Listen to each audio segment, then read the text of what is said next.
we got a lot of plays that are the quarterback making decision who gets the ball based off the defense, and that's what happens at times. But we got two great running backs. We got tight ends that can block, so we can definitely have an effective running game. I think there's a time where Kadyn Proctor had two guys coming at him, and he kind of stopped both of them. What does that speak to about what he's doing for you guys? Well, that was a big one. They had more than we can block. Quarterback knew it. He felt like he can move a little bit away and get it out quickly, and Proctor did a tremendous job of taking two. In those situations, it's like, hey, you got to block yours, and then if you can just take the hit off with the other one, that's what we're trying to do, and he really slowed them both down. So, what it says is that he was locked in, he understood the protection, he understood the situation, and he did what he can do, and he was able to slow down two guys. Well, it's one thing to know what to do or what he should do, but another thing to pull it off. Right.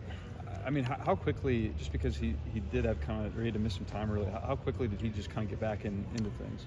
Yeah, like I said, I thought he really improved throughout the summer in camp in his protection. There was a few things that I saw that he needed to fix, and he's really worked hard at it, and you can see it starting to pay off. And so, even though he was injured, he still was doing things during those 2 weeks. And once he jumped in, I'll be honest, I was surprised there wasn't more rust on him in the first game at Wisconsin. He really did a nice job. What's it been like having kind of the full group now through 2 games? Well, it's always great to have all your guys. It's hard to have enough depth to go through a season in the SEC, and the season that's going along. So getting all those guys back is huge. And then it's continuing to develop the guys behind them so we can have those guys ready to rotate in and play. So, but it's always nice to have those guys to start the game with. What's impressed you the most about the way Parker's played through the first 4 games? It starts with him getting us in the right places, just ID in fronts and the schemes. I think he's done a really good job because we've seen a lot of stuff these first 3 weeks, or 4 weeks, excuse me. There's been a lot of different defenses and looks. There's a lot of pressure on him to make the right calls to get us all in the same direction. I did a great job there. He's a tremendous athlete. He's probably one of the most athletic guys. Him and Jonathan Cooper, who was the 7th pick in the first round, the most athletic guys I've ever coached, and he's a competitor, and he's a lot stronger than you think he is just looking at his size. And so he's able to get in there and really do a good job. What all is he responsible for, play to play? Well, there's a lot of things. There's in the some schemes he's got to ID the Mike backer for us. Protectionally, there's 3 or 4 calls he has to make to tell us who we're blocking, and it's on him to do that. And then in the run game, sometimes we got to push spots. We got to re-ID Mikes. They're stemming. Everybody we play stems to something new. A lot of people don't really understand. Like, you can have one guy move and change the whole scheme, but when the whole defense moves, we got to be locked in and ready to go. And he does a great job with that. He catches a lot of people by surprise. Maybe not now, but what was your first impression of him when you first got him? I guess this spring. Well, I recruited him out of high school, so I knew him and his family. I was one of the dumb guys, was worried if he was going to be big enough and didn't really go full throttle at the end.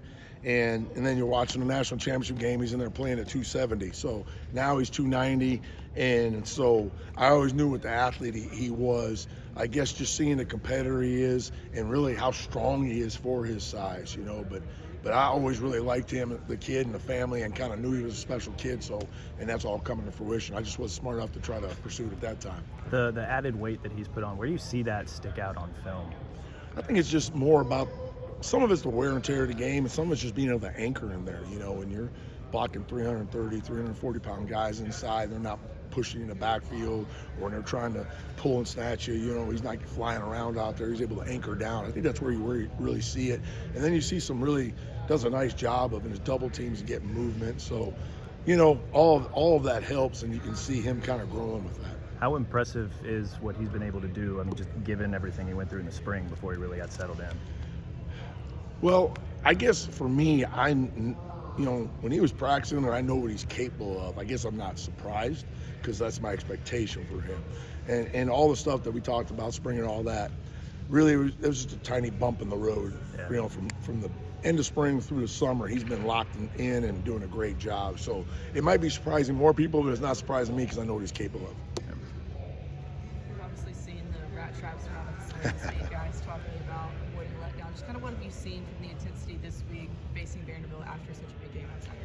Yeah, everybody talks about that. There's the relief syndrome, all the things that come with it. And, us as coaches have been through this. Like we explained to them, and they understand this, the whole reason everybody loves college football isn't because the favorite team wins every game, right? Everybody loves the upset. It happens all the time. It's happened to me as a coach. You know, it was just a few years back where we beat Michigan. We're both undefeated, huge game. We're number 3 in the country, and we're going to Purdue, who's 500, and we lay an egg and lose the game. They're storming the field. So we talk about it as coaches, but they got to play and they got to understand it. So I've seen good preparation this week. The older guys understand what it takes, and you know, you can't stress it enough, but that's where when you have maturity and leadership, they're able to handle those things.